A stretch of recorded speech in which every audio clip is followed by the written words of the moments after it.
ഇന്ന് നമ്മൾ ഈ ആരാധന സ്ഥലത്ത് വന്നിരിക്കുന്നു. നമ്മുടെ ഉദാഹരണം നമ്മളെ പഠിപ്പിച്ച നല്ല പാരമ്പര്യ ചില ട്രഡീഷൻസ് അനുസരിച്ചാണ് ഈ ആരാധന നമ്മൾ ക്രമീകരിച്ചിരിക്കുന്നത്. കർത്താനുഭാരത്തിന് മുഖവരിയായ ഇൻട്രൊഡക്ഷനായി ചില കാര്യങ്ങളെ അറിയിക്കുകയാണ്. പ്രത്യേകിച്ച് യുവതലമുറയെ ഉദ്ദേശിച്ചുകൊണ്ടാണ്. യുവതി യുവാക്കൾ ബാലിക ബാലന്മാർക്ക് സംശയം ഉണ്ടാകാവുന്ന ചില കാര്യങ്ങൾ നമ്മൾ ഈ ആരാധന സംബന്ധിച്ചുണ്ട്. അത് ക്ലാരിഫൈ ചെയ്ത് നല്ല അണ്ടർസ്റ്റാൻഡിങ്ങിൽ നമ്മുടെ ഈ ആരാധനയിൽ നമ്മൾ പങ്കുചേരണമെന്നായി ഓർമ്മിക്കുന്നു. എന്തുകൊണ്ടാണ് കൃപ നിറഞ്ഞ മറിയമേ എന്നുള്ള പ്രാർത്ഥന ഈ കർത്താനുഭാരത്തിൽ ചൊല്ലാത്തത്? തമ്മിൽ കൈകൊടുത്ത് സമാധാനത്തിലാക്കുന്നതാണ്. തമ്മിലുള്ള അഭിവാദനങ്ങൾ എന്താണ് ഇവിടെ ഇല്ലാത്തത്? മനുഷ്യർ തമ്മിലുള്ളതായ ബന്ധം എത്രയും കുറച്ച് യേശുവിനോടുള്ളതായ ബന്ധം പുതുക്കി അതിൽ നമ്മുടെ ജീവിതം കേന്ദ്രീകരിക്കുവാനുള്ള ഒരു റീസെറ്റിംഗ് പരിപാടിയാണ് ഉണ്ടായിരുന്നത്. റീബിൽഡിങ്ങിൻ്റെയും റീസെറ്റിങ്ങിൻ്റെയും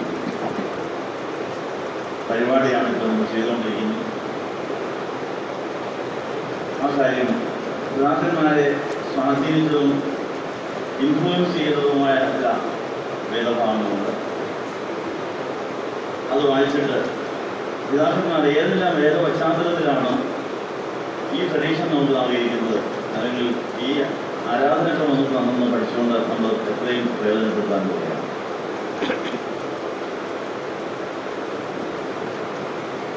രണ്ട് തെസ്സലോനിക്കർ 2-ാം അധ്യായത്തിൻ്റെ 15-ാമത്തെ വാക്യത്തിൽ അപ്പോസ്തലനായ പൗലോസ് പറഞ്ഞിരിക്കുന്ന ഒരു കാര്യം, നമ്മുടെ സഭയിലെ കാതോലിക സ്ലൈകവും ഏകവും വിശുദ്ധമായ സഭയിലെ വിശ്വാസ ആരാധന ക്രമങ്ങൾ എങ്ങനെയാണ് ഉണ്ടായത്, അതിനെന്താ വഴക്കമുണ്ട്, അതിൻ്റെ ന്യായം എന്താണ് എന്ന് നമ്മൾ അറിഞ്ഞിരിക്കുന്നത് നല്ലതാണ്.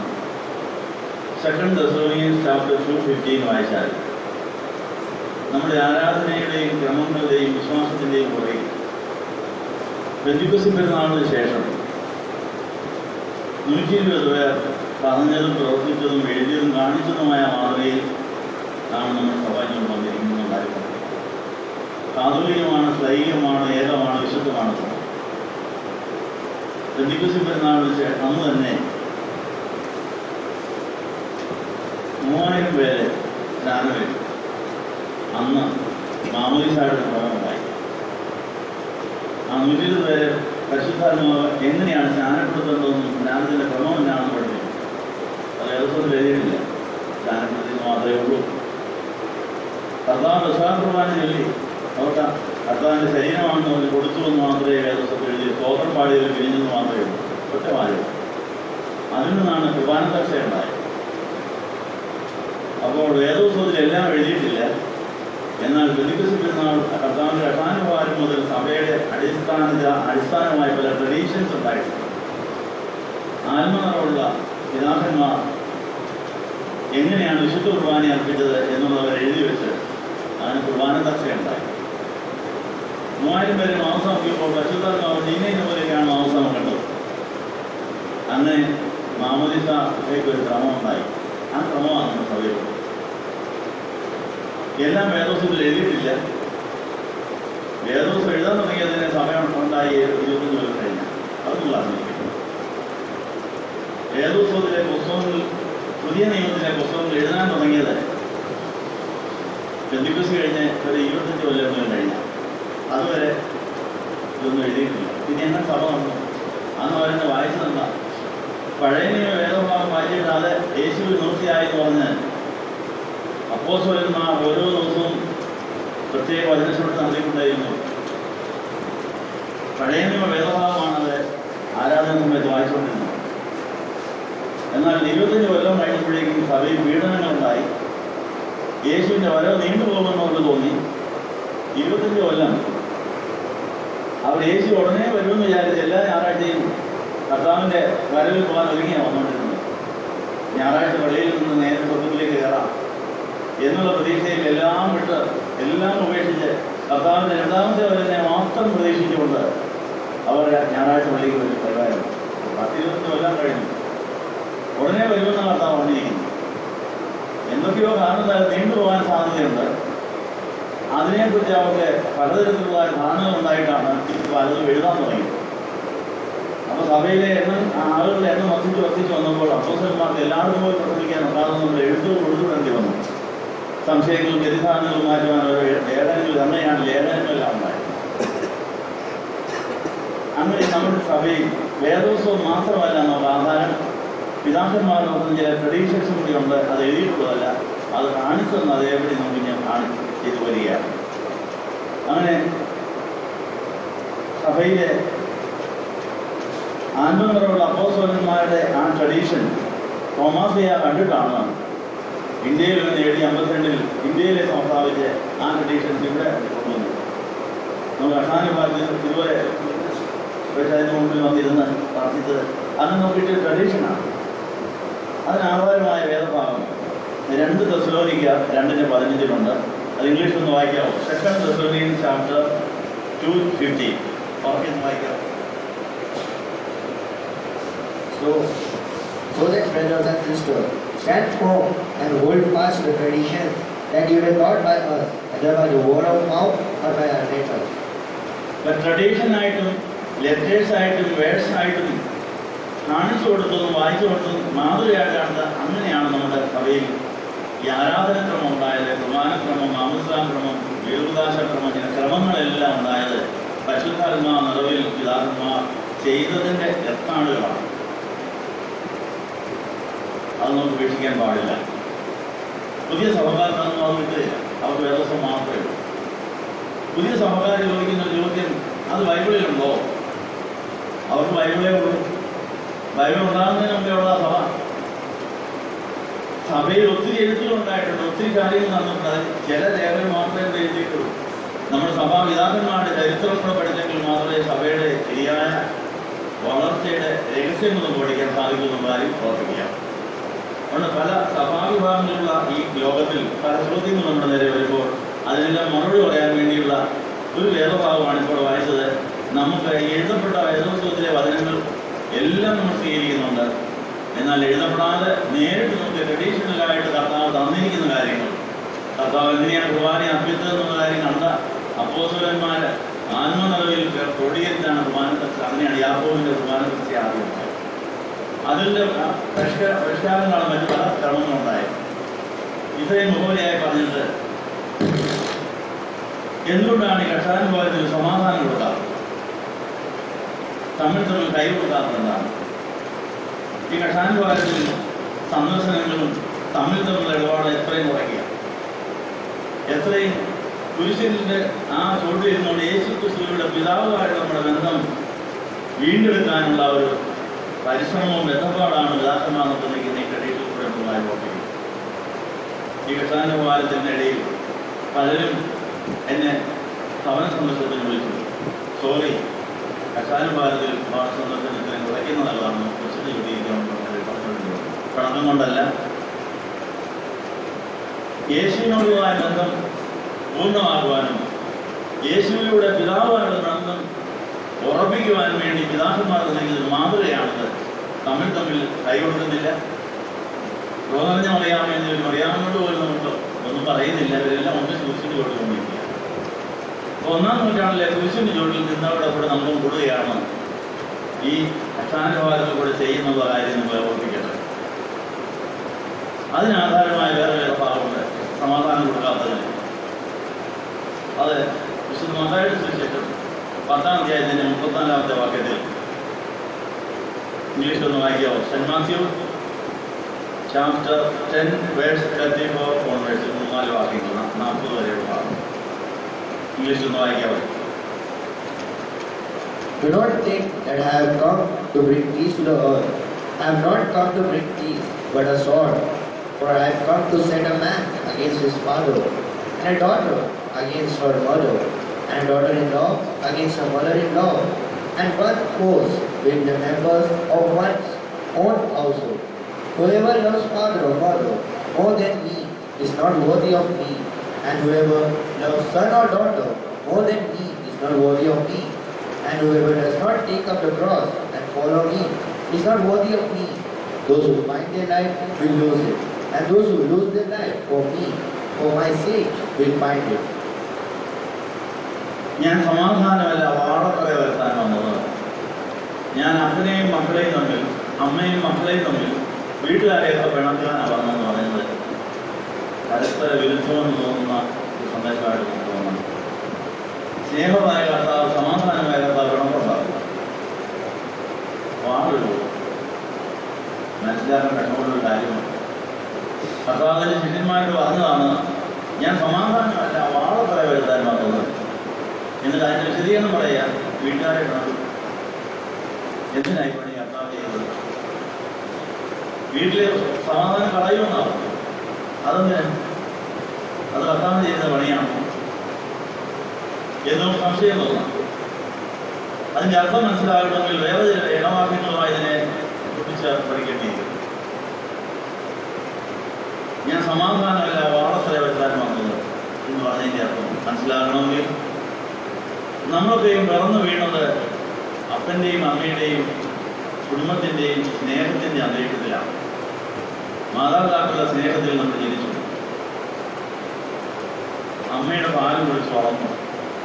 അമ്മയുടെ വാത്സല്യം, മാതാപിതാക്കളുടെ ബന്ധുമിത്രാദികളുടെ സ്നേഹത്തിൽ നമ്മൾ വളരാൻ ബന്ധപ്പെടുന്നു. പക്ഷെങ്കിൽ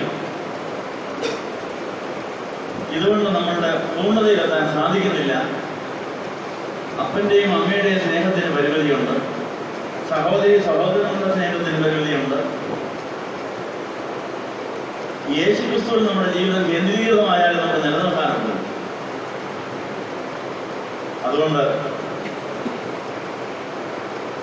അപ്പൻ്റെയും അമ്മയുടെയും കുടുംബത്തിലെയും സ്നേഹം ആസ്വദിച്ച് വന്നിരിക്കുന്നവരുടെ അവിടുന്ന് മുറിച്ചു മാറ്റിയിട്ട് കർത്താവിൽ നമ്മളെ റീസെറ്റ് ചെയ്ത്, കർത്താവിൽ നമ്മളെ യുണൈറ്റ് ചെയ്തതിന് ശേഷം കർത്താവ് വരെയെല്ലാം വീണ്ടും തരികയാണ്. അതിന് മാത്രമേ നിലനിൽക്കുള്ളൂ. ആദ്യം നമുക്ക് ഇങ്ങനെ വരാൻ കൂടു, പക്ഷേ പിന്നെ അതിനെ റീബിൽഡ് ചെയ്തെങ്കിലേ നിലനിൽക്കാനുള്ളൂ എന്നുള്ളൊരു കാര്യം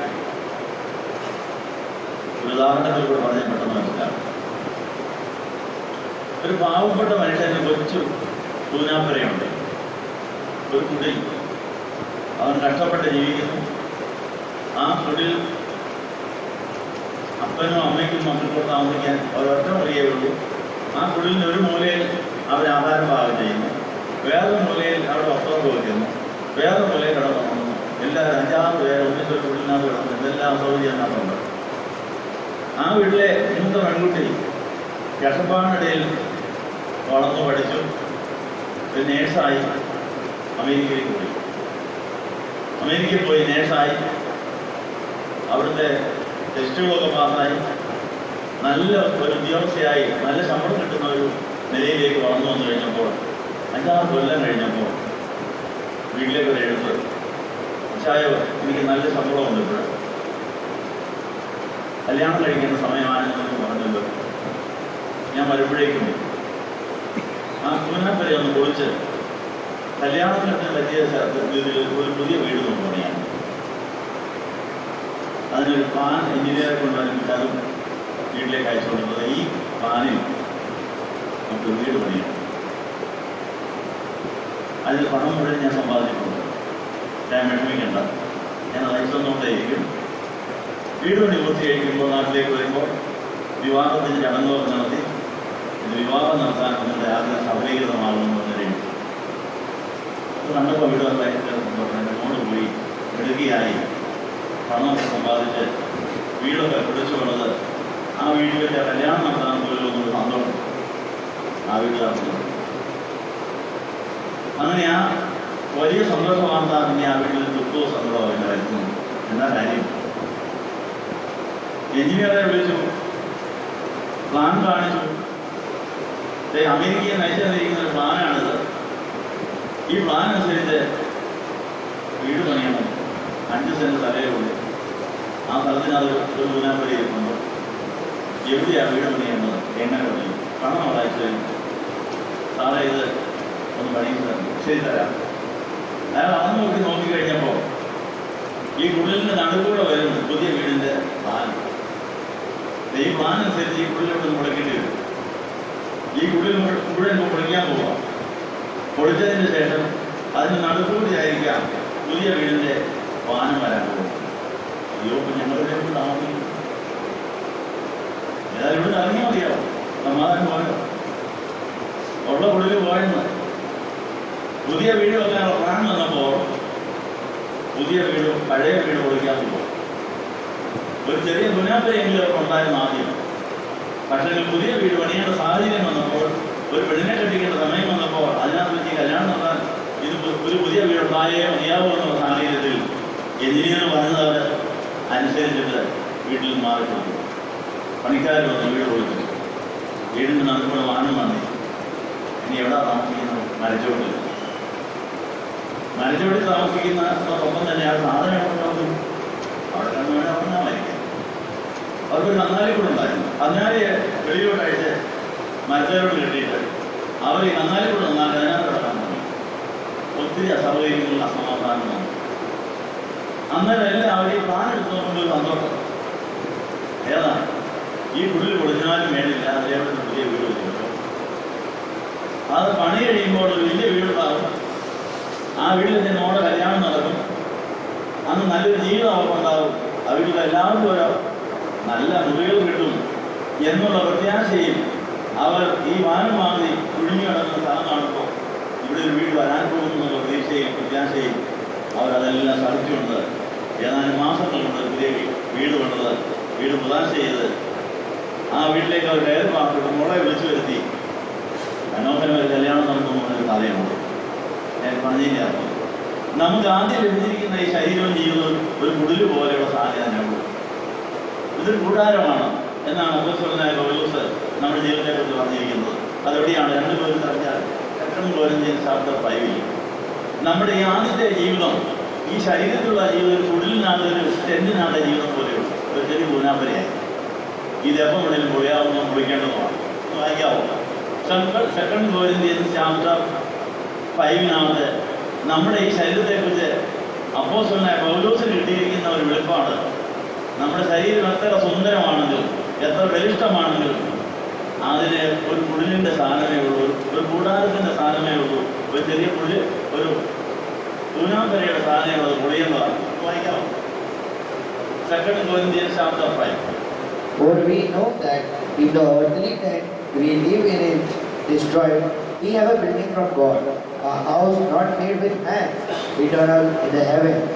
For in this tent we groan, longing to be clothed with a heavenly dwelling. If indeed, when we have taken it off, we will not be found naked. For while we are still in this tent, we groan under a burden, because we wish not to be unclothed, but to be further clothed, so that what is mortal may be swallowed up by the life. He who has prepared us for this very thing is God, who has given us the Spirit as a guarantee. So we are always confident, even though we know that while we are at home in the body, we are away from the Lord. For we walk by faith, not by the sight. Yes, we do have confidence, and we would rather be away from the body and at home with the Lord. So when അപ്പോസ്തലനായ പൗലോസ് Corinth സഭയോട് പറയാം, നമ്മുടെ ഈ ശരീരത്തിലെ താമസം എന്ന് പറയുന്നത് കുടിലിനാവുള്ള ഈ കുടിൽ പൊളിക്കേണ്ടി വരും. എന്നിട്ട് സുന്ദരമായ മറ്റൊരു വീട് നമുക്ക് സ്വർഗത്തിൽ കർത്താവ് പണിതുകൊണ്ടിരിക്കുന്നു. അത് പണിയാൻ വേണ്ടി ഇത് ഒത്തിരി നഷ്ടം സഹിക്കേണ്ടി വരും, ഇത് പൊളിയേണ്ടി വരും, മുറിയേണ്ടി വരും, തകരേണ്ടി വരും. അപ്പോൾ ആരും നിരാശപ്പെടരുത്. സ്വർഗത്തിൽ നമുക്ക് പുതിയ വീട് കർത്താവ് പണിയാൻ പോയിരിക്കുകയാണ്. അതിൻ്റെ പണിക്ക് വേണ്ടി നമ്മളിതിപ്പോൾ സഹിക്കണം എന്നുള്ള കാര്യം ആണ് അവിടെ കേട്ടത്. ഈ പശ്ചാത്തലത്തിൽ നമ്മുടെ ഈ ശരീരത്തിന് കിട്ടിയിരിക്കുന്ന മാതാപിതാക്കളുടെ സ്നേഹം അപര്യാപ്തമാണ്. ഈ മാതാപിതാക്കൾക്ക് എന്നും ഈ പിള്ളേരെ സന്തുഷ്ടരാകാനൊക്കുകയില്ല. മാതാപിതാക്കളുടെ സ്നേഹം കൊണ്ട് അവർ സന്തുഷ്ടരാകുന്നില്ല. പ്രായപൂർത്തിയായി കഴിയുമ്പോൾ അപ്പൻ്റെ സ്നേഹം കൊണ്ടോ ആങ്ങളുടെ സ്നേഹം കൊണ്ടോ അമ്മയുടെ സ്നേഹം കൊണ്ടോ അവർ തൃപ്തിയാകില്ല. അതുകൊണ്ട് ബോയ് ഫ്രണ്ടിനെ തപ്പിപ്പോവുകയാണ്. വീട്ടിലെ സ്നേഹം അപര്യാപ്തമായതുകൊണ്ട് ബോയ് ഫ്രണ്ടും ഗേൾ ഫ്രണ്ടും കളിച്ച് നടന്ന് അങ്ങനെ ജീവിതം തകരുന്നുണ്ട്. അപ്പം അതുകൊണ്ട് ഈ സാഹചര്യത്തിലാണ് യേശുവിനെ കണ്ടെത്തുന്നത്.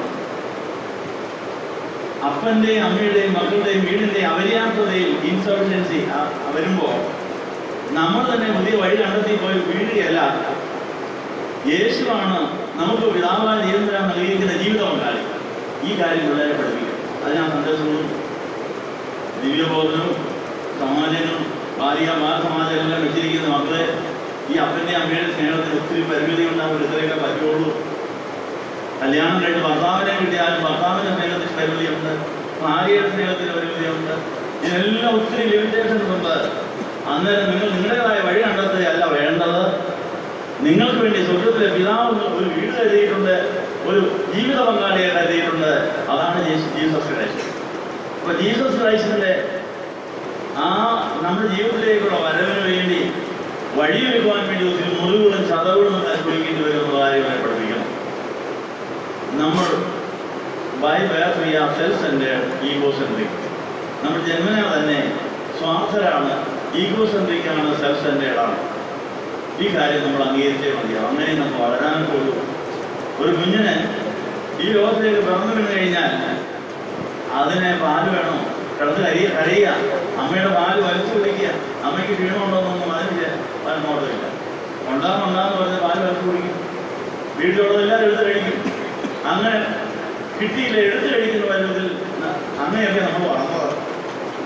പ്രായപൂർത്തിയായി കഴിയുമ്പോൾ നിയമങ്ങളും ചട്ടങ്ങളൊക്കെ വരുന്നു. അത് ഇഷ്ടപ്പെടാതെ വരുന്നു, പിണക്കമാകുന്നു. ഇങ്ങനെ പലതരത്തിൽ സംഘടനകൾ വീട്ടിൽ തന്നെ ഉണ്ടാകുകയാണ്. എന്നാൽ നമ്മൾ അറിഞ്ഞിരിക്കേണ്ട കാര്യം, നമ്മൾ യേശു ക്രിസ്തുവിന് വേണ്ടി സൃഷ്ടിക്കപ്പെട്ടവരാണെന്നുള്ള കാര്യം മറക്കരുത്. അതാദ്യം പഠിക്കണം, പിന്നെ ഓർക്കണം. കൊലോസ്യ ലേഖനം 1-ാം അധ്യായത്തിന്റെ 15 മുതലൊക്കെ വായിച്ചാൽ, കൊലോഷ്യൻസ് ചാപ്റ്റർ 1 വേഴ്സ് 15 ഓൺവേഴ്സിൽ അപ്പോസ്തലനായ പൗലോസ് കിട്ടിയ വെളിപ്പാടാണ്.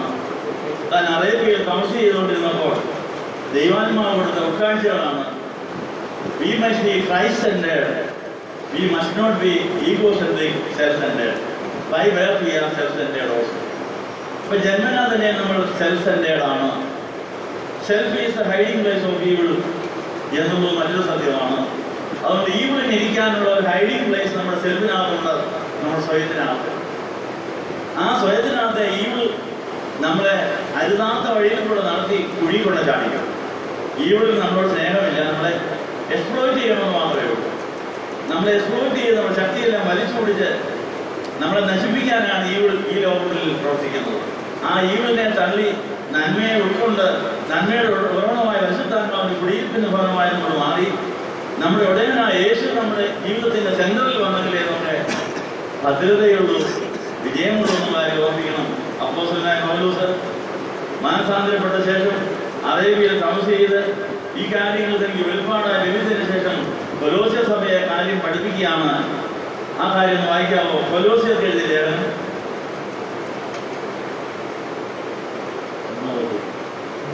1:15. അവൻ അദൃശ്യനായ ദൈവത്തിന്റെ പ്രതിമയും സർവ്വ സൃഷ്ടിക്കും ആദ്യജാതനുമാകുന്നു. സ്വർഗത്തിലുള്ളതും ഭൂമിയിലുള്ളതും ദൃശ്യമായതും അദൃശ്യമായതും സിംഹാസനങ്ങളാകട്ടെ, കാഴ്ചകളാകട്ടെ, അധികാരങ്ങളാകട്ടെ, സകലവും അവൻ മുഖാന്തരം സൃഷ്ടിക്കപ്പെട്ടു. അവൻ മുഖാന്തരവും അവനായിട്ട് സകലവും സൃഷ്ടിക്കപ്പെട്ടിരിക്കുന്നു. അപ്പൊ ഈ കാര്യം നമ്മൾ വിശ്വസിച്ചിട്ടുണ്ടോ? ഈ ആരാണ് ഈ അവൻ? അദൃശ്യനായ ദൈവത്തിന്റെ പ്രതിമയായ ലോകത്ത് യേശു ക്രിസ്തുവിന് വേണ്ടി സൃഷ്ടിക്കപ്പെട്ടവരാണ് നമ്മൾ. അവനാണ് ഉടയക്കാരൻ. പക്ഷെ അവനെ നമുക്ക് അറിയില്ല. നമുക്ക് ആദ്യം പരിചയമുള്ള അമ്മയാണ്. അമ്മയുടെ പാല് കുടിച്ചു, അമ്മ ആലോചിച്ച് വളർത്തി, ഓമനിച്ച് വളർത്തി. എന്താണെന്നേലും അമ്മയോട് എന്ന് പറയും. അത് കഴിഞ്ഞ് പപ്പ എന്ന് വിളിക്കുന്ന ഒരാളെ നമുക്ക് കിട്ടുന്നു. പപ്പായും മമ്മിയും ഇങ്ങനെ നമ്മുടെ കുടുംബത്തിൽ ലിമിറ്റഡായി കിടക്കുന്ന ഒരു കാലം നമുക്കുണ്ട്. പക്ഷേ ഈ പിള്ളേർ അറിയുന്നില്ല, യേശു ക്രിസ്തുവിന് വേണ്ടി സൃഷ്ടിക്കപ്പെട്ടവരാണ് ഈ പിള്ളേർ ഇവരെല്ലാവരും. അത് മനസ്സിലാക്കണമെങ്കിൽ എല്ലാവരും വേണം വേണ്ടം തല്ലി പൊളിച്ചാലേ ഒക്കുള്ളൂ. ഇവിടെ പറഞ്ഞ് കൂടാതെ പഴയ കുടിലൊന്ന് പൊളിച്ചെങ്കിലേ പുതിയ വീട് പണിയാൻ ശാശ്വതമായ സമാധാനത്തിന്റെ ഒരു വീട് പണിയണമെങ്കിൽ പഴയ വീട് പൊളിച്ചേ മതി. അതിന് അസമാധാനം വരും. അതാണ് എൻ്റെ കാര്യം. അതുകൊണ്ട് സമാധാനത്തിന്റെ സൗധം പണിയണമെങ്കിൽ, സമാധാനത്തിന്റെ വീട് പണിയണമെങ്കിൽ ഉള്ള വീട് പൊളിച്ചേ മതിയാവും. അത് വേദനയുണ്ട്, സങ്കടമുണ്ട്, ദുഃഖമുണ്ട്. ഈ കാര്യം പരിശുദ്ധാത്മാവിന്റെ കൺവിക്ഷനാണ്. ധ്യാനത്തിലൂടെയും പ്രാർത്ഥനയുടെയും മാത്രമേ നമുക്ക് മനസ്സിലാക്കാൻ സാധിക്കുള്ളൂ. അതിനാണ് അറേബ്യയിൽ പോയി തമസ് ചെയ്തപ്പോഴാണ് പൗലോസ് ഈ കാര്യം മനസ്സിലായെന്ന്. ഗലാത്യലേഖനം 1-ാം അധ്യായത്തിൽ സൂചനയുണ്ട്. നമ്മളെല്ലാവരും മാറിയിരുന്നു പ്രാർത്ഥിച്ച് നമ്മുടെ ബന്ധങ്ങളെല്ലാം ഒന്ന് റീസെറ്റ് ചെയ്യണം, റീമോൾഡ് ചെയ്യണം, റീഅറേഞ്ച് ചെയ്യണം എന്നുള്ള കാര്യം ഓർപ്പിക്കുന്നു.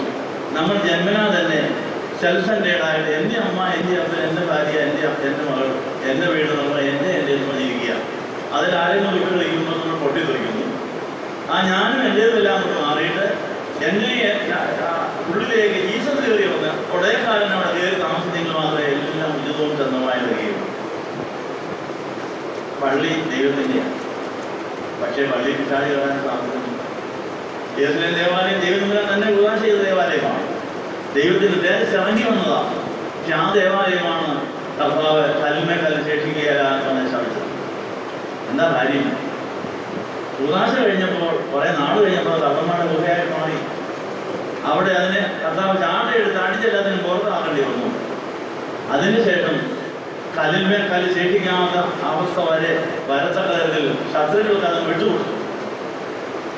ദേവാലയം പൊന്നുകൊണ്ട് പൊതിഞ്ഞതായിരുന്നു. അവർക്ക് വന്ന ശത്രുക്കൾക്ക് ഈ പൊന്നിനോട് വലിയ താല്പര്യമായിരുന്നതുകൊണ്ട് അവർ ദേവാലയം വിളിച്ചിട്ട് എല്ലാ കല്ലിൻ്റെ അകത്ത് പൊന്നുണ്ടോ നോക്കാൻ വേണ്ടി കല്ല് തന്നെ പൊളിച്ചു നോക്കി. അപ്പൊ കല്ലിന്മേൽ കല്ല് ശേഷിക്കാതായി. 40 കൊല്ലം കൊണ്ട് പണിതതായ ദേവാലയത്തില് ആ പൊന്നെല്ലാം എടുക്കാൻ വേണ്ടി സകല കല്ലുകൾ അവർ പൊളിച്ചു നോക്കി. നോക്കിയായി. പള്ളി പണിതത് ദൈവത്തിന്റെ നിയമപ്രകാരം, പള്ളി പണിതത് ദൈവത്തിന് വേണ്ടി. അത് ദൈവസാന്നിധ്യമുള്ളതുമായിരുന്നെങ്കിൽ അത് കള്ളന്റെ ഗുഹയായിട്ട് പോയി. നമുക്കും ഈ ദുസ്തുതി വരാൻ സാധ്യതയുണ്ട്. സർവ്വലോകവും ദുഷ്ടന്റെ അധീനതയിൽ കിടക്കുന്നു. കള്ളനായ പിശാചാലോകം ഭരിച്ചുകൊണ്ടിരിക്കുന്നത് അവന്റെ കയ്യിലേക്ക് നമ്മൾ തുറന്നു വീണിരിക്കുന്നു. നമ്മൾ അവനെ ഉപേക്ഷിച്ചതിന് ശേഷമാണ് ക്രിസ്ത്യൻ ജീവിതം ആരംഭിച്ചത്. മാമോദീസായുടെ സമയം, മാമോദിസ തൊട്ടിയിൽ നമ്മുടെ മാമോദിസയ്ക്ക് വന്നപ്പോൾ പടിഞ്ഞാറോട്ട് മുഖം തിരിച്ചു വെച്ച് തലതൊടുന്നവരെ ഇടത്തിയെ പിടിച്ച് ഞാൻ പിശാചിനെ ഉപേക്ഷിക്കുന്നു, നീ പോ. ഞാൻ യേശുവിന്റെ വകയാണ്, യേശുവിന് വേണ്ടി ശിക്ഷിക്കപ്പെട്ടയാളാണ്, ഞാൻ പറഞ്ഞുകൊണ്ടപ്പോൾ നീ ചാടിക്കേറിയതാ, നീ കള്ളനാ, ഇറങ്ങിപ്പോകും, ഉടയക്കാരൻ ഞാൻ എന്നെ വിട്ടുകൊടുക്കാന്ന് പറഞ്ഞാൽ ഒരു വലിയ പ്രതിജ്ഞയാണ് മാമോദിസയിൽ നമ്മൾ ചെയ്തിരിക്കുന്നത്. അങ്ങനെ കിഴക്കോട്ട് തിരിഞ്ഞ് ഏതെങ്കിലും പ്രതീക്ഷയ്ക്കാൻ അവകാശിയാണെന്ന് പറഞ്ഞ് വലത്തുകൈപിടിച്ച് യേശുക്രിസ്തുവിനെ രക്ഷിതാവായി, ഏകരക്ഷിതാവായി ഞാൻ അംഗീകരിച്ചിരിക്കുന്നു, അവൻ്റെ കർത്താവ്, എൻ്റെ ഭർത്താവ്, എൻ്റെ എല്ലാമാണ് എന്ന് നമ്മൾ മാമോദിസയിൽ ഏറ്റുപറഞ്ഞതാണ്. 12-ാം വയസ്സിൽ നമ്മളത് പുതുക്കി, സമർപ്പണം പുതുക്കി ആദികുമ്പസാരം നടത്തി യേശുവിനെ സ്വന്തം ജീവിത പങ്കാളിയായി സ്വീകരിച്ചാലേ സമാധാനം ഉണ്ടാവുള്ളൂ. ആ യേശു ഇരിക്കേണ്ടത് വേറെ ആരെങ്കിലും കയറിയുന്നവരെ അടിച്ചോടിക്കുന്നുണ്ടോ? അത് ന്യായമാണ്. അപ്പൊ ഒടയക്കാരനായ യേശു വന്ന് നോക്കുമ്പോൾ യേശുവിനിരിക്കേണ്ട സ്ഥലത്ത് അപ്പയും അമ്മയും ഭാര്യയും മക്കളൊക്കെ ഇരിക്കുക. അടിച്ചിടുക്കി അടിക്കില്ല. എന്നാൽ പറയും ഇതെന്റെ സീറ്റാണ്, ഞാനിവിടെ കയറിയിരുന്നതിന് ശേഷം നിങ്ങൾക്കൊരു സീറ്റ് വേറെ ഉണ്ട്, അവിടെ ഞാൻ ഇരുത്താമെന്ന് പറയും. ഇതിലാരും പിണങ്ങരുത്. അതുകൊണ്ട് ഈ കഷാനുഭവത്തിൽ നമ്മുടെ യേശുവുമായിട്ടുള്ള ബന്ധം നമ്മൾ ചെക്കപ്പ് ചെയ്യുകയാണ്. യേശുവിന്റെ സ്ഥാനത്ത് ആരെങ്കിലും കയറിയിട്ടുണ്ടെങ്കിൽ അവിടുന്ന് അവരെ ഇറക്കി വിട്ടതിന് ശേഷം യേശുവിനെ കേന്ദ്ര സ്ഥാനത്ത് ഇരുത്തുകയാണ്. അവസാന പെരുന്നാളിൽ യേശു ദേവാലയത്തിൽ കയറി ആ കള്ളന്മാരുടെ ഗുഹയെല്ലാം അടിച്ച് പൊളിച്ച് തകർത്ത് അതിനെ വീണ്ടും പുതാൻ ചെയ്ത് കർത്താവിന്റെ ഭവനമാക്കി. പക്ഷേ അത് ചിലർ ഇഷ്ടപ്പെട്ടില്ല. അവിടുത്തെ പുരോഹിതർക്കും മഹാവിധർക്കും നീ എന്തധികാരം ഇതൊക്കെ ചെയ്തെന്ന് ചോദിച്ചു യേശുവിനെ ചോദ്യം ചെയ്തു. യേശുവിനെ ദുഷിക്കാൻ ആൾക്ക് ശ്രമിക്കുന്നു. അപ്പോൾ നമ്മുടെ ജീവിതത്തിൽ ഒടയക്കാരനായ യേശുവിനെ നമ്മുടെ വിട്ടുകൊടുത്ത് പൊളിക്കലും പണിയിലും നടക്കുമ്പോൾ പലരും പിണങ്ങും, പലതും പൊളിയും, പലതും തകരും, പുതിയത് പണിയും, കുറെ സമയമെടുക്കും. അതുമില്ല, ഒന്നുമില്ലാത്ത ഒരു കാലം വരും. ഒരു കുടിലെങ്കിലും ഉണ്ടായിരുന്നൊരു കാലം പണിയാൻ തുടങ്ങി കഴിഞ്ഞപ്പോൾ അതുമില്ല, ഉണ്ടായിരുന്നെല്ലാം പോയി. ഒരൊറ്റ ആശ മാത്രമേ ഉള്ളൂ, ആ എഞ്ചിനീയർ വരച്ചിരിക്കുന്ന പ്ലാൻ മാത്രമേ ഉള്ളൂ. സന്തോഷം നൽകുന്ന കാര്യം അതെപ്പോഴും എടുത്ത് നോക്കും. പണി കഴിക്കുന്നത് ഇങ്ങനെ ഇരിക്കും, അതിനപ്പുറം മുറിയുണ്ട്, അത് അങ്ങനെ ഇരിക്കും. അത് കണ്ടൊരാശ മാത്രമേ ഉള്ളൂ. നമുക്ക് വേദപുസ്തകത്തിൽ കർത്താവ് വളർന്നുകൊണ്ടിരിക്കുന്ന സ്വർഗത്തിലെ വീടിന്റെ ചിത്രം അതിനകത്തുണ്ട്. അതായിരിക്കട്ടെ നമ്മുടെ പ്രത്യാശ. അപ്പോൾ നമ്മുടെ ജീവിതത്തെ റീസെറ്റ് ചെയ്യുവാൻ വേണ്ടി നമ്മളിപ്പോൾ കുരിശിന് ചോട്ടിൽ നോക്കുകയാണ്. ജന്മനാ നമ്മൾക്ക് ആരോടൊക്കെയോ ബന്ധമുണ്ട്, ആരൊക്കെയോ നമ്മുടെ ഹൃദയത്തിൽ കയറിയിരിക്കുന്നു. അവിടെ നിന്നെല്ലാം അവരെ ഇറക്കി വിട്ടിട്ട് യേശു നമ്മുടെ കേന്ദ്ര സ്ഥാനത്ത് വന്നതിന് ശേഷം എല്ലാവരെയും ഒന്നാക്കുമെന്ന് എഴുതിയിട്ടുണ്ട്. അതവിടെ എഴുതിയിരിക്കുന്നത് എഫേസ്യ ലേഖനം 1-ാം അധ്യായത്തിന്റെ 9-10 വാക്യങ്ങൾ. Ephesians chapter 1:9 and 10. അവൾ യേശു ക്രിസ്തു വന്ന് പൊളിക്കാൻ മാത്രമല്ല പണിയാൻ അറിയാവുന്നതാണ്. പണിയാൻ വേണ്ടിയാണ് പൊളിക്കുന്നത്. ആ പ്രത്യാശ നമുക്കുണ്ടാകും. എഫേസ്യർ 1:9 വാക്യങ്ങൾ മലയാളത്തിൽ അവനിൽ താൻ മുൻനിർണയിച്ച തന്റെ പ്രസാദത്തിന് തക്കവണ്ണം തന്റെ ഹിതത്തിന്റെ മർമ്മം അവൻ നമ്മോട് അറിയിച്ചു. തന്റെ ഹിതത്തിന്റെ മർമ്മം അവൻ നമ്മോട് അറിയിച്ചു. അത് സ്വർഗത്തിലും ഭൂമിയിലുള്ളതെല്ലാം പിന്നെയും ക്രിസ്തുവിൽ ഒന്നായി ചേർക്കായ എന്നിങ്ങനെ കാലസമ്പൂർണതയിലെ വ്യവസ്ഥയ്ക്കായി കാലസമ്പൂർണതയിലേ നടക്കുകയുള്ളൂ. അതൊന്നും വായിച്ചാണ്.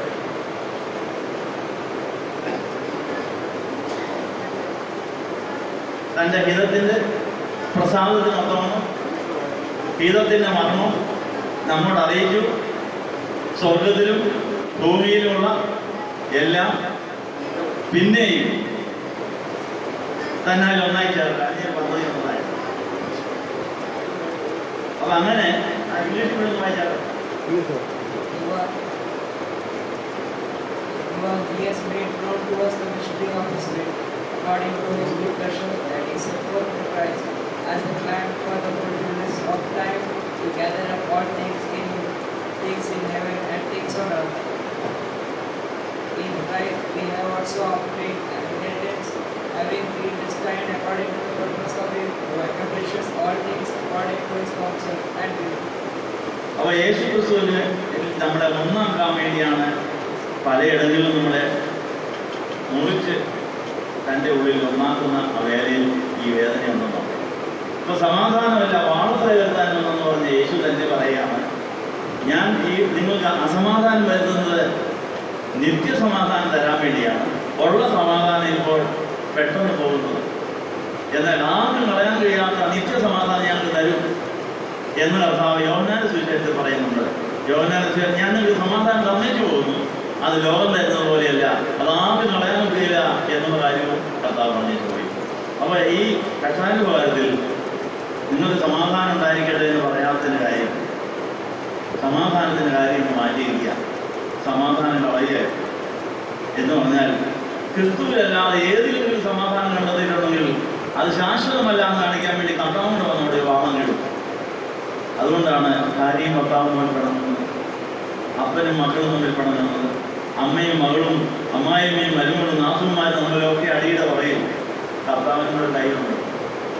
അത് മനസ്സിലാക്കാമെങ്കിൽ പ്രശ്നം വളരെ വേഗം സോൾവ് ചെയ്യാൻ സാധിക്കും. അപ്പൊ എല്ലാ വീട്ടിലെ കുടുംബവഴക്കിന്റെ പുറയിൽ അവരുടെ അഹങ്കാരം കൊണ്ട്, അത്യാഗ്രഹം കൊണ്ട്, ധിക്കാരം കൊണ്ട് എന്നോട് ഇങ്ങനെ പെരുമാറി എന്ന് പറഞ്ഞ് തിരിച്ചടിക്കാം. പക്ഷെ കർത്താവിനോട് അതിനകത്തൊരു കൈയുണ്ടെന്ന കാര്യം അറിയാമെങ്കിൽ നമുക്ക് അനുഭവം പരാതിയില്ല. കർത്താവ് നീ എന്തിനാണ് എൻ്റെ അടുത്ത് പാടുകളാണെന്ന് ചോദിക്കുമ്പോൾ അത് ചോദിക്കും, അതിനായിട്ടത് എന്താ നിങ്ങൾ എൻ്റെ വകയാണ്, നിങ്ങൾ എല്ലാം ഒന്നിച്ചു കൂടിയിരിക്കാമെന്ന് വിചാരിക്കേണ്ട. നിങ്ങളെ തല്ലി പൊളിച്ച് ചെതറിച്ചതിന് ശേഷം നിങ്ങളെ എന്തിലുണ്ടാക്കിയതിന് ശേഷം ഞാൻ എല്ലാവരും നേരിട്ട് തരാമെന്ന് പറയും. പണി നടക്കുന്ന വീട്ടിലെ കല്ലും മരവും ആ കാര്യം പഠിപ്പിക്കുന്നു. വീട് പണിയാനിരിക്കുന്ന കല്ലൊരു പാറ മടയായിട്ടിരിക്കുന്ന ഒരു സമയമുണ്ട്. ആ പാറയ്ക്ക് ഒരു സമാധാനമുണ്ട്. അത് ഞാൻ മുഴച്ചിരിക്കുക, അത് മല പോലെ ഇരിക്കുക. വല്ലതും കയറിയിരിക്കാൻ കൊള്ളാം, കപ്പ ഉണങ്ങാൻ കൊള്ളാം, താമര എറിഞ്ഞു നോക്കാൻ കൊള്ളാം, പക്ഷേ വീടുണ്ടാവുന്നതാണ്.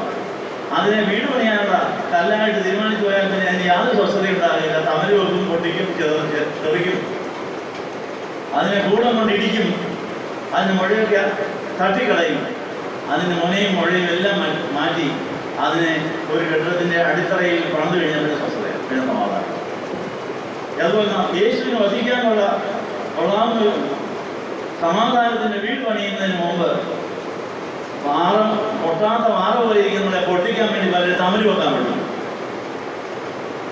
അതിനെ പൊട്ടിക്കാനുള്ള വെടിമരുന്നുമായിട്ട് എല്ലാവരും തീ കൊടുത്താൽ വേറെ എല്ലാവരും തെറിച്ചു കഴിഞ്ഞാൽ ജോലിയെ കയറ്റി അതിനെ പണിസ്ഥലത്ത് കൊണ്ട് ഞാൻ വേറെ കൊടുത്ത് ഇതെല്ലാം കഴിഞ്ഞാൽ വീടുണ്ടാകും. അപ്പോൾ നമ്മുടെ എല്ലാവരുടെ ഉള്ളിൽ ഒരു വീട് പണിയുവാൻ പിതാവായ ദൈവം പുത്രനെ മുന്നോട്ടിരിക്കുക. അത് നന്ദി പറയണം. ഒരു തടിയുടെ അനുഭവം അത് തന്നെയാണ്. ഒരു പള്ളിക്ക് വേണ്ടി ഒരു തടി എവിടെയും കണ്ടുവെച്ചാൽ പിന്നെ അതിന് പ്രശ്നമില്ല. ഇപ്പം നമ്മൾ ഈ പള്ളിയുടെ നല്ല മനോഹരമായ പടങ്ങളൊക്കെ ചിത്രീകരിച്ചിരിക്കുന്ന ഈ തടികളുണ്ടാക്കിയിരിക്കുന്ന വാതിലും അതിൻ്റെ കഥവുമൊക്കെ ഇത്ര മനോഹരമായി ഇവിടെ ഇരിക്കുന്നതിന് പുറകിൽ വേദനയുടെ ഒരു ചരിത്രമുണ്ട്. ഒരു വലിയ മരമായിരുന്നൊരു കാലമുണ്ട്.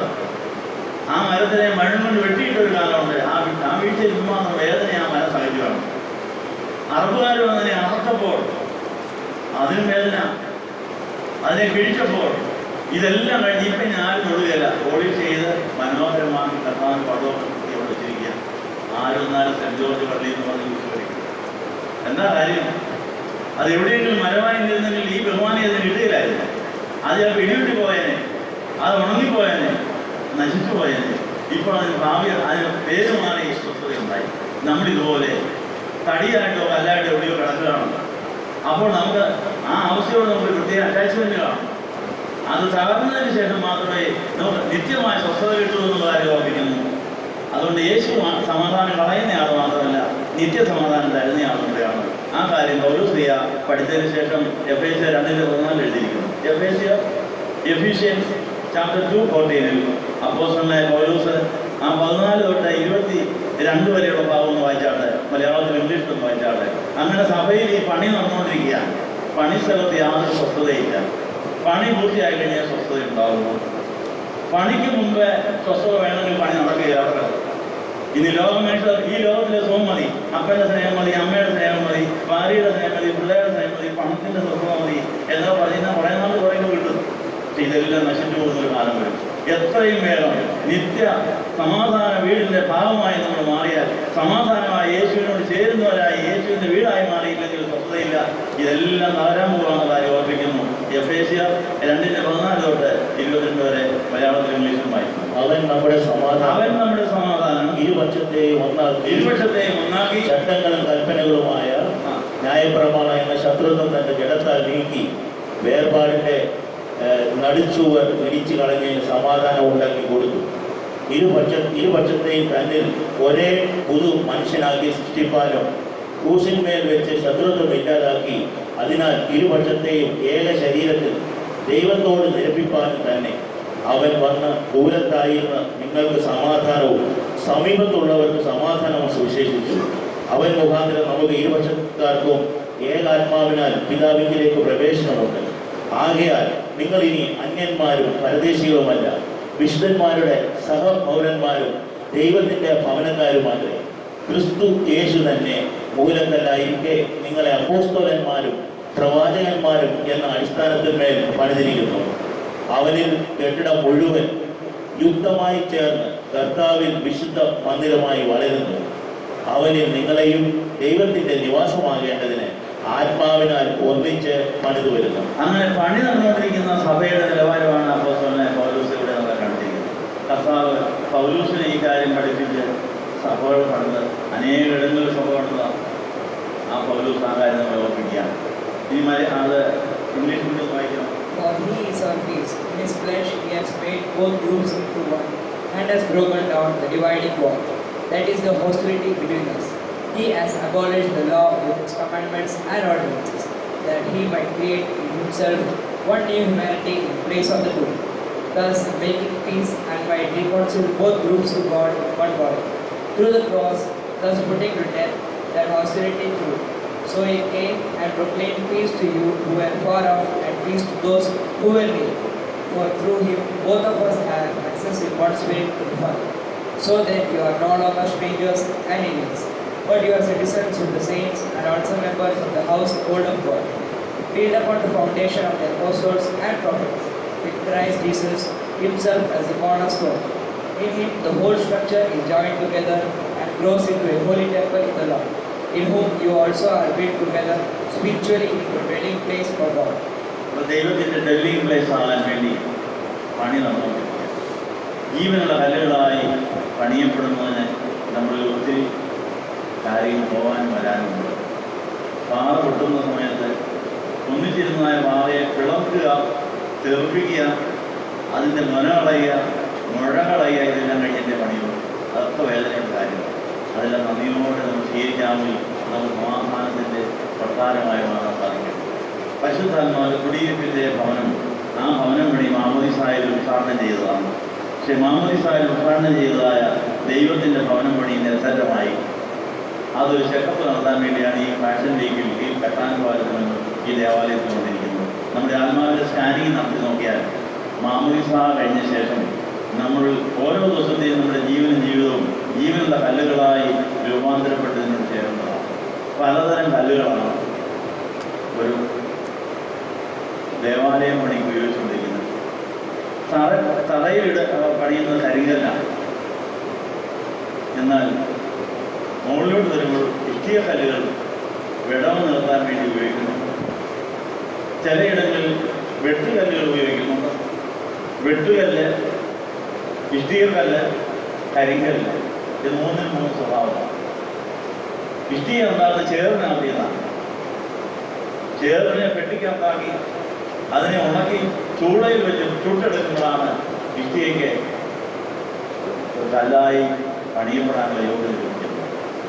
ഇത് നമ്മുടെ ഏതവസ്ഥയിലായാലും കർത്താവ് നമുക്ക് ഭാവി വാഗ്ദാനം ചെയ്തിരിക്കുന്നു. നീ കുഴഞ്ഞ ചേർന്ന് പോലെ ഇരുന്നാലും പേടിക്കണ്ട, ഞാൻ നിന്നെ ഇഷ്ടിയാക്കാം. പക്ഷേ പരിശുദ്ധാത്മാവിന്റെ അഗ്നി ചൂളയ്ക്കകത്തിരുന്ന് വേദനകളിൽ മാത്രമേ ഇതിന് ബലമുണ്ടാകുന്നു.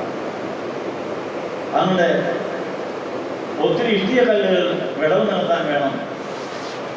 നമ്മുടെ ഇഷ്ടികയുടെ ഭാഗത്താണെങ്കിൽ ഇപ്പൊ ചേർന്ന് പോലെ കിടക്കുന്നെങ്കിൽ അവൻ നമ്മളെ പെട്ടിക്കകത്താക്കി രൂപപ്പെടുത്തി ഉണക്കി പരിശുദ്ധാത്മാവിന്റെ ചൂളയ്ക്കകത്താണ്. ഈ കഠാനുഭാരം കഴിഞ്ഞ് ഈസ്റ്റർ കഴിഞ്ഞാൽ 50 ദിവസം കഴിയുമ്പോൾ പെന്തിക്കോസ്ത് പെരുന്നാൾ. പെന്തിക്കോസ്ത് പെരുന്നാളിൽ ചൂളയ്ക്ക് വെക്കാനുള്ള കല്ലുകളായി 50 ദിവസത്തെ നമ്മുടെ പ്രാണൻ രൂപാന്തരപ്പെടുത്താനുണ്ട്. കുഴഞ്ഞ ചേറ് പോലെയുള്ള ജീവിതങ്ങളിൽ നിരാശപ്പെടേണ്ട. ഈസ്റ്റർ കഴിഞ്ഞാൽ നമ്മുടെ 50 ദിവസത്തെ പ്രാണൻ കുഴഞ്ഞ ചേറ് പോലെ ഇരിക്കുന്നതിനെ എല്ലാം നമുക്ക് രൂപപ്പെടുത്തി ഉണക്കിയെടുത്ത് ചൂളയ്ക്കകത്ത് കയറ്റിയാൽ പെന്തിക്കോസ്ത് പെരുന്നാളിൽ ചൂളയ്ക്ക് തീ പിടിക്കുന്ന പോലെ തീ പിടിച്ചാൽ പരിശുദ്ധാത്മാവിന്റെ തീക്കകത്ത് നിന്ന് വെന്തു കഴിഞ്ഞാൽ നമ്മൾ സ്ഥിരതയുള്ളവരും ഉറപ്പുള്ളവരും സഹിക്കാൻ കഴിയുള്ളവരുമായി മാറുമെന്നുള്ള അനുഭവമില്ല. ഇന്ന് ഭാര്യയ്ക്കോ ഭർത്താവിനോ മക്കൾക്കോ സഹോദരീസങ്ങളോ സഹിക്കാനുള്ളതെങ്കിൽ പണി പൂർത്തിയാകാതെ വെറും ചെളിയാണ് നമ്മളെന്ന് വിചാരിച്ചാൽ. ആ ചെളിയായിരിക്കുന്ന അവസ്ഥയിൽ നിന്ന് പെന്തിക്കോസ്തിയുടെ അനുഭവത്തിൽ ഉറപ്പുള്ളവരും സഹിക്കുന്നവരും വഹിക്കുന്നവരുമായി തീർന്നാൽ മാത്രമേ നമുക്ക് കർത്താവിനെ സ്വീകരിക്കുന്ന, വളർത്തുന്ന, സംരക്ഷിക്കുന്ന വീടായി മാറാൻ സാധിക്കുമെന്നുള്ള അറിവ്. നമുക്ക് ഈ വിശ്വാസത്തോടുകൂടെ കർത്താനുഭാവത്തിലേക്ക് പ്രവേശിക്കാം. ഉള്ള സമാധാനം കളയട്ടെ. എല്ലാവരുമായിട്ട് ബന്ധം അങ്ങോട്ട് കട്ട് ചെയ്യുക. യേശുവിനെ കിട്ടിക്കഴിഞ്ഞിരിക്കില്ല. നീ നിനക്കായ കാര്യങ്ങൾ ആഗ്രഹിക്കരുത്. വേദനയോട് ദുഃഖം കൊണ്ടുവന്ന് യെരമ്യ 45 പ്രവചനം ഉണ്ടെന്ന് നമുക്ക് വായിക്കാം. യെരമ്യ ചാപ്റ്റർ 45 3-4 വാക്യമേ ഉള്ളൂ. നമ്മുടെ ദുഃഖങ്ങൾക്ക് കാരണം, നമ്മുടെ നിരാശയ്ക്ക് കാരണമെന്നാ നമ്മൾ സ്റ്റിൽ ഈഗോസെൻട്രിക്, സെൽഫ് സെന്റേർഡായിട്ട്, അംബീഷ്യസായിട്ട് എന്തൊക്കെയോ ആഗ്രഹിച്ച് നോക്കി ചൂണ്ടുക. അതിനുവേണ്ടി പള്ളിയും പട്ടക്കാരെയും സഭയും മറ്റുള്ളവർക്കും അവരെടുത്തിരിക്കും. അതുകൊണ്ട് നിങ്ങൾ ദുഃഖിക്കുകയുള്ളൂ. നിങ്ങൾക്ക് യേശുവിനെ കിട്ടാൻ വേണ്ടിയാണ് പ്രാർത്ഥിക്കുക. പിതാവ് നോക്കുന്ന ഏറ്റവും വലിയ സമ്മാനമാണ് യേശു. നമ്മൾ യേശുവിൻ്റെയും യേശു നമ്മുടേതുമായി തീർന്ന ക്രൈസ്തന്റെ ലൈഫ് ആയതിനു ശേഷമേ നിലനിൽക്കുന്ന നിത്യസമാധാനം ഉണ്ടാവുള്ളൂ. ആ നിത്യസമാധാനത്തിന്റെ സൗധം പണിയാൻ നമ്മുടെ ഓരോ ദിവസത്തെയും പ്രാണനെ, ജീവനെ നമ്മൾ നല്ല ഇഷ്ടികക്കല്ലുകളായി ചുട്ടെടുക്കാൻ വേണ്ടി വചനമാകുന്ന ആ പെട്ടിക്കകത്ത് നമ്മളെ രൂപപ്പെടുത്തി വയ്ക്കുക. വചനപ്രകാരം നമ്മളെ കുഴഞ്ഞ ചേർന്ന് എവിടെ എങ്ങനെയും കിടക്കാം. പക്ഷേ ഇഷ്ടിയാവേണ്ട ചേർന്ന് അതിന് ഒരു പെട്ടിയുണ്ട്. ആ പെട്ടിക്കകത്ത് വെച്ചാൽ ആ രൂപം അത് ഭാവിക്കുക. അതിനെ വേവിച്ച് വെച്ച് ഉണക്കുക. ഉണക്കിയതിന് ശേഷം ചൂളക്കകത്ത് കയറിയാൽ ചൂളക്കകത്ത് നിന്ന് വെന്തല്ല സ്വർണം പോലെ തീ പോലെ ശോഭിക്കുന്ന സമയങ്ങളിൽ അതിനാണ് ഉറപ്പുണ്ടാകുന്നത്. വരാൻ പോകുന്ന പെന്തിക്കോസ്തിക്ക് വേണ്ടിയാണ് ഈ വരാൻ പോകുന്ന ഉയർപ്പെരുന്നാൾ. ആ ഉയർപ്പെരുന്നാൾ മുമ്പുള്ള ഈ കഠാനുഭാരം നമ്മളെ പൊട്ടിക്കേണ്ടടുത്ത് പൊട്ടിക്കാനും കുഴഞ്ഞു ചേർന്ന് കോരിയെടുത്ത് പെട്ടിക്കകത്താക്കാനും ഉണക്കാനൊക്കെയാണ്. അതിനുശേഷം നല്ല ഇഷ്ടിയായതിനു ശേഷം മാത്രമേ നമുക്ക് ഒന്നിച്ച് പണിയാൻ പറ്റൂ. ഇഷ്ടികളെല്ലാം സിമെന്റിനകത്ത് പൊതിഞ്ഞു പരിശുദ്ധാത്മാവിന്റെ സിമെന്റിനകത്ത് നമ്മൾ പൊതിഞ്ഞ് പണിയപ്പെട്ട് കഴിഞ്ഞാൽ ഒന്നാകാനുള്ളൂ. അതിനും ഓരോ കഥയായിട്ട് മാറിയിരിക്കും. പ്ലാസ്റ്റർ ചെയ്ത് കഴിഞ്ഞാൽ ഇതെല്ലാം ഒരു ഒറ്റ വിദ്യയായിട്ട് കാണുകയും ചെയ്യും. അങ്ങനെ ഒരു ഭാവി ഉണ്ടെന്നുള്ള വിചാരത്തിൽ നമുക്ക് ആ പ്രത്യാശയുടെ കഠാനുഭാവത്തിലേക്ക് പ്രവേശിക്കാം. യെരമ്യ 45 വായിച്ചുകൊണ്ട് ഈ ധ്യാനയുടെ സമാഹരിക്കുക. യെരമ്യ 45 ഇംഗ്ലീഷിലും മലയാളത്തിൽ വായിക്കാം. ഓശ്യാവിന്റെ മകനായി യഹൂദ രാജാവായ യഹോയാക്കീമിന്റെ 4-ാം ആണ്ടിൽ നേര്യാവിന്റെ മകനായ ബാരൂക്ക് ഈ വചനങ്ങളെ യിരെമ്യാവിന്റെ വാമൊഴി പ്രകാരം ഒരു പുസ്തകത്തിൽ എഴുതിയപ്പോൾ യിരെമ്യാ പ്രവാചകൻ അവനോട് പറഞ്ഞ വചനം എന്തെന്നാൽ, ബാരൂക്കേ, നിന്നോട് ഇസ്രായേലിന്റെ ദൈവമായ യഹോവ ഇപ്രകാരം അരുളിച്ചെയ്യുന്നു, യഹോവ എൻ്റെ വേദനയോട് ദുഃഖം കൂട്ടിയിരിക്കുന്നു. അയ്യോ കഷ്ടം, ഞാൻ എൻ്റെ ഞരക്കം കൊണ്ട് തളർന്നിരിക്കുന്നു, ഒരു ആശ്വാസവും കാണുന്നില്ല എന്ന് നീ പറയുന്നുവല്ലോ. ഞാൻ പണിതത് ഞാൻ തന്നെ ഇടിച്ചു കളയുന്നു, ഞാൻ നട്ടത് ഞാൻ തന്നെ പറിച്ചു കളയുന്നു. ഭൂമിയിലെങ്ങും അതങ്ങനെ തന്നെ. എന്നാൽ നീ നിനക്കായിട്ട് വലിയ കാര്യങ്ങളെ ആഗ്രഹിക്കുന്നുവോ? ആഗ്രഹിക്കരുത്. ഞാൻ സർവ്വജടത്തിനും അനർത്ഥം വരുത്തും എന്ന് യഹോവയുടെ അരുളപ്പാട്. എങ്കിലും നീ പോകുന്ന എല്ലായിടത്തും ഞാൻ നിന്റെ ജീവനെ നിനക്ക് കൊള്ള പോലെ തരും എന്നിങ്ങനെ നീ അവരോട് പറയണം എന്ന് യഹോവ അരുളി ചെയ്യുന്നു. അപ്പോൾ യിരെമ്യാവിൽ കിട്ടിയ ഈ സന്ദേശം നമ്മളോട് ഓരോരുത്തരോടും ഈ കഠിനാനുഭവത്തിലേക്ക് പ്രവേശിച്ച് തിങ്കളാഴ്ച സന്ധ്യയ്ക്ക് ദൈവാത്മാവ് നമ്മൾ പറഞ്ഞു കൊടുക്കണം. വേദനയോട് ദുഃഖം കൂട്ടി നോക്കി പൂർത്തിക്കൊണ്ടിരിക്കുക. ഈ നിനക്കായ ബന്ധകാര്യങ്ങൾ ആഗ്രഹിച്ച് അതിനുവേണ്ടിയാണ് പള്ളി വന്നിരിക്കുന്നത്. ആ പരിപാടിയെ മാറ്റി വെച്ചത് നമ്മുടെ യേശുവിന് വേണ്ടി ജീവിക്കണം. നമ്മുടെ കാര്യം സാധിക്കാൻ വേണ്ടിയല്ല യേശുവിൻ്റെ കാര്യം സാധിക്കാൻ വേണ്ടിയാണ് നമ്മളൊന്ന് പറഞ്ഞ് ഒന്ന് റീസെറ്റിൽ ചെയ്യണം. അപ്പോൾ നമുക്ക് സമാധാനവും ആശ്വാസവും ഉള്ള പോലെ സമൃദ്ധിയായ ജീവനം തന്ന് ജീവനോടുള്ള യേശുവിൻ്റെ കുടിയിരുത്തിൻ്റെ ഭവനമായി നമുക്ക് ശോഭിക്കാൻ സാധിക്കും. ആ നിത്യസമാധാനം കിട്ടുന്നതും വരെ എനിക്ക് സമാധാനം വേണ്ട. യേശുവിനെ കിട്ടുന്നതിന് എനിക്ക് ആരും വേണ്ട. ഉള്ളവരെല്ലാം പോട്ടെ, എല്ലാ ബന്ധവും തകർത്ത് യേശു തരുമ്പോൾ മതി. അതുകൊണ്ട് ഈശ്വരൻ എന്നതിന് കൈയോടെ ഉള്ളൂ. അതുവരെ കൈയോടെയില്ല, അതുവരെ സമാധാനമില്ല, സ്നേഹപ്രകടനങ്ങളില്ല. യേശുവിനുള്ള സ്നേഹത്തിന് വേണ്ടി നമ്മുടെ മുമ്പിൽ അവൻ്റെ മുമ്പിൽ വന്നിരിക്കുക. മറ്റേതൊന്നും വായിച്ചാൽ The word that the prophet Jeremiah spoke to Baruch, the son of Neriah, when he wrote this word in the scroll at the dictation of the Jeremiah in the 4th year of King Jehoiakim, son of Josiah of Judah. Thus says the Lord, the God of Israel, to you, O Baruch, you said, Good is me, the Lord has added sorrow to my pain. I am weary with my groaning, and I found no rest. Thus you shall say to him, Thus says the Lord, I am going to break down what I have built and plug up what I have planted, that is the whole land. And you do you seek great things for yourself? Do not seek them, for I am going to bring disasters upon all flesh, says the Lord. But I will give you ever your life as the price of war in every place to which you may go. യിരെമ്യാ 45 നമ്മൾ കഷ്ടതയെ സ്വാഗതം ചെയ്യണമെന്നാണ് പിതാക്കന്മാർ പ്രമേയ സുഹൃത്തുക്കളിൽ വായിച്ചത്. നമ്മുടെ പിതാക്കന്മാർ നമുക്ക് തന്നിരിക്കുന്ന ട്രഡീഷൻ ഇതാണ്. കഷ്ടാനുഭവത്തെയും കുരിശിനെയും വേദനയെയും സങ്കടത്തെയും ദുഃഖത്തെയും സ്വാഗതം ചെയ്യുക. അത് പോകാനല്ല സാധിക്കും. നമ്മളിങ്ങനെ 8 നോക്കും, പള്ളിയിൽ പോകും, പരിപാടിക്ക് പോകും, പദയാത്രയ്ക്ക് പോകും, പള്ളിയിൽ വരും. എന്തിനാ? കഷ്ടത പോകാൻ, കഷ്ടത വരാതിരിക്കാൻ. കഷ്ടത വരല് പിന്നെ നോക്കിക്കൊണ്ടു അതെല്ലാം പൊളിച്ചെടുത്താണ്. കഷ്ടത വരാൻ വേണ്ടിയാണ് പ്രാർത്ഥിക്കുക. സമ്മതിക്കൂ? പിതാക്കന്മാർ പ്രാർത്ഥിച്ച കഷ്ടതയെ സമാധാനത്തിന് വാങ്ങണം. അത് നമ്മൾ സമ്മതിച്ചിട്ടുണ്ടോ? ഈ ഇന്ന് കേട്ടതായ വചനം നിങ്ങളുടെ ഹൃദയത്തിൽ എഴുതാമല്ലേ? അത് ദൈവത്തിൻ്റെ വചനത്തിൻ്റെ വികാസനം പ്രകാശപ്രദമായ അത് ബുദ്ധിയെ വർദ്ധിപ്പിക്കും. ഇപ്പോൾ വ്യർത്ഥബുദ്ധിയും നിരുക്ഷബുദ്ധിയും ഒക്കെയായി നമ്മൾ കഴിയുകയാണ്. മുടിയൻ മുതൽ പ്രോഡിഗൽ സണ്ണിൻ്റെ കുഴപ്പം എന്നായിരുന്നു? അവന് വീട്ടിലെ അപ്പൻ്റെ സ്നേഹം പോരാ, വീടിൻ്റെ സുഖം പോരാ, ചേട്ടൻ്റെ കൂടെയുള്ള താമസം പോരാ. അവനുള്ളതെല്ലാം വിറ്റുപെറുക്കി ദൂരെ പോയി 5 സ്റ്റാർ ഹോട്ടലിൽ താമസിച്ച് ഇഷ്ടമുള്ളവരുടെ കൂടെ എല്ലാം താമസിച്ച് ആഗ്രഹങ്ങളെല്ലാം താമസിച്ച് സ്വന്തമാകാൻ വിചാരിച്ചത് വിദ്യാഭോഗമായിരുന്നു, സ്പോർട്സ് കോമ്പറ്റീഷനായിരുന്നു. ഉള്ളതെല്ലാം പോയി ദാരിദ്ര്യം വന്നു കഴിഞ്ഞപ്പോൾ അവൻ മനസ്സിലായി അപ്പൻ്റെ വില, വീടിൻ്റെ വില. അയ്യോ പോയല്ലോ. അവന് ദാരിദ്ര്യം മൂത്തത് ഒരു ഭാഗ്യമായി, ആരും സഹായിക്കാഞ്ഞോ ഭാഗ്യമായി. അപ്പോൾ അവൻ്റെ അപ്പൻ്റെ വില മനസ്സിലായ വീട്ടിലേക്ക് മടങ്ങിപ്പോയി. അവൻ സന്തോഷിച്ച് തുടങ്ങിയെന്നാണ് ലൂക്കോസ് 15 വായിക്കുന്നത്. അതുവരെ അവൻ സന്തോഷം ഉണ്ടായിട്ടില്ല. അംബീഷ്യസ് ആയിട്ട് പോവുക, ഓട്ടോ. അവൻ എത്രയും പേരെ ക്ഷാമം വന്നു കിട്ടിയെന്ന് അവൻ്റെ അപ്പൻ്റെ വീട്ടിലെത്തിച്ചേരാൻ ഇടയായി. അതുകൊണ്ട് അവന് അപ്പൻ്റെ സന്തോഷം വീണ്ടും കിട്ടി. അവനൊരു വേലക്കാരനായിട്ട് അവിടെ ചെന്നത്. പക്ഷേ മകനായിട്ട് തന്നെ വീണ്ടും കിട്ടി. സത്യസംസ്ഥാനത്തിൽ സഭയിൽ സ്വർഗീയ പിതാവുമായിട്ട് ബന്ധം പുതുക്കി പിതാവ് പുത്രനെ തരുമ്പോൾ മാത്രമേ സമാധാന സ്നേഹ സ്വസ്ഥത ഉണ്ടാകുന്ന കാര്യം ഇവിടെ ഓർപ്പിച്ചിരിക്കുന്നു. നമുക്ക് കഷ്ടതയെ സമാധാനത്തോടെ വരിക എന്ന് പ്രാർത്ഥിച്ച് സ്വാഗതം ചെയ്ത പിതാക്കന്മാർ മക്കളാകാൻ ആഗ്രഹിക്കുന്നെങ്കിൽ ഇന്ന് വായിക്കുന്ന കമ്മ്യൂണിസ്റ്റ് സഭകൾ നമ്മൾ ഏറ്റുവാങ്ങുകയാണെങ്കിൽ കർഷകർ മുഴുവൻ വരട്ടെ, ഭർത്താവ് സ്ഥലത്തൊക്കെ എനിക്ക് വേണം, പക്ഷേ അവൻ സഹിതത്തിന് ബാക്കിയെ എനിക്ക് വരുവുള്ളൂ എന്നുള്ള പ്രത്യാശയുണ്ട്. കൊലോസ്യർ 1:24 വായിച്ചാൽ നമുക്ക് യേശു സഹിച്ച കഷ്ടപ്പാടിൻ്റെ ബാക്കി മാത്രമേ ഉള്ളൂ.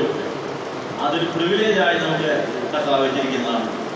മണവാളനായ യേശു സഹിച്ചതിൻ്റെ ബാക്കി കൂട്ടായ്മയ്ക്ക് വേണ്ടി മാത്രം കുറച്ചിട്ടിരിക്കുന്നേ ഉള്ളൂ.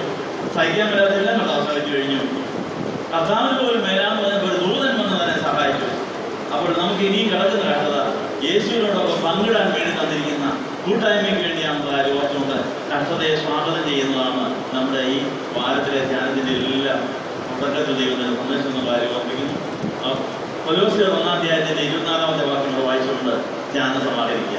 നമുക്ക് ഇന്നത്തെ കഷ്ടങ്ങൾ ദൈവം എന്ത് തന്നിരിക്കുന്നു, അതിനെ നമ്മൾ സ്വാഗതം ചെയ്യുന്നതിൻ്റെ ഉദ്ദേശം എന്താണെന്ന് അപ്പോസ്തലനായ പൗലോസിന് മനസ്സിലായ കാര്യം അവിടെ എഴുതി.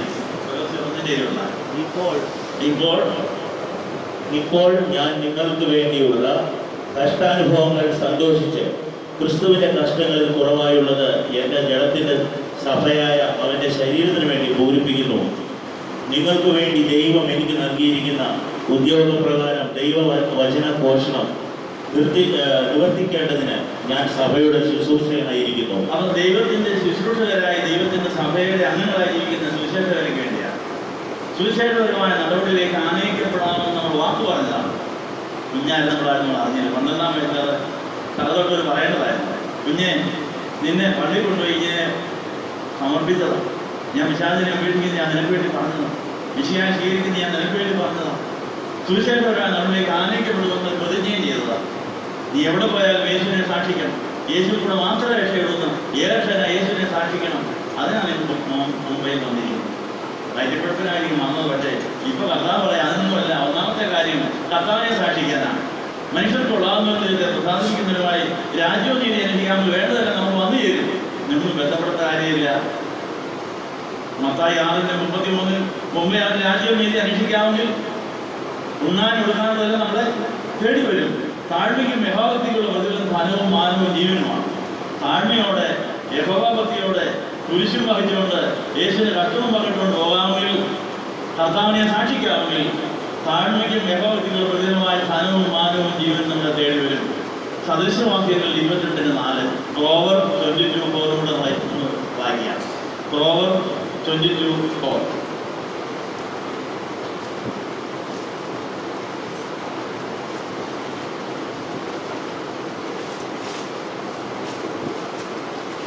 താഴ്മയ്ക്കും യഹോവഭക്തിക്കുമുള്ള പ്രതിഫലം ധനവും മാനവും ജീവനുമാണ്. By humility and the fear of the Lord are riches and honor and life. നമുക്ക് പ്രാർത്ഥിക്കാം. ഞങ്ങളെ സ്നേഹിക്കുന്ന കർത്താവേ, ഞങ്ങളുടെ പിതാക്കന്മാർ കഷ്ടാനുഭവമേ സമാധാനത്തോടെ വരുവാൻ സ്വാഗതം ചെയ്തവരാണ്. അവർ വിശുദ്ധരായി തുടങ്ങി. അവർ തലയോട് ചേരുന്ന ഉടലായ യേശുവിൻ്റെ ശരീരമായി മാറി സഭയിലെ ജീവന്റെ കല്ലുകളായി ഞങ്ങളെ മാമോദീസായി ഞങ്ങളെ കർത്താവിൻ്റെ സമാധാനത്തിൻ്റെ ഭവനമായി കല്ലിട്ടതാണെങ്കിലും ഞങ്ങളുടെ പ്രാണ സ്വയാശ്രയത്തിൽ പാതാളത്തിൽ പോയിട്ടുണ്ട്. ആ പാതാളത്തിൽ പോയ പ്രാണനെ വീണ്ടെടുത്ത് യേശുവിനോട് ചേർന്ന് അങ്ങനെ സഭപണിയിൽ പങ്കാളികളായി ഞങ്ങൾ കർത്താവിനെ സാക്ഷിച്ചുകൊണ്ട് ജീവിതയാത്ര തുടർന്ന് ഞങ്ങൾക്കായിട്ട് അംബീഷൻസ് എല്ലാം താഴെ വെച്ചിട്ട് ഞങ്ങൾക്ക് വേണ്ടി കർത്താവ് എന്താ ആഗ്രഹിക്കുന്നു അത് നടന്നാൽ മതി എന്നുള്ള കാര്യം ഞങ്ങളിത് ഒരിക്കലും കൂടെ തീരുമാനമെടുക്കുകയാണ്. നീ നിനക്കായ കാര്യങ്ങൾ ആഗ്രഹിക്കുന്നുവോ ആഗ്രഹിക്കരുത്. ഞങ്ങളുടെ വേദനയോട് ദുഃഖം കൂടിയതിൻ്റെ കാര്യം ഞങ്ങൾക്ക് ആശകൾ വന്നുകൊണ്ടാണ് നിരാശ വന്നത്.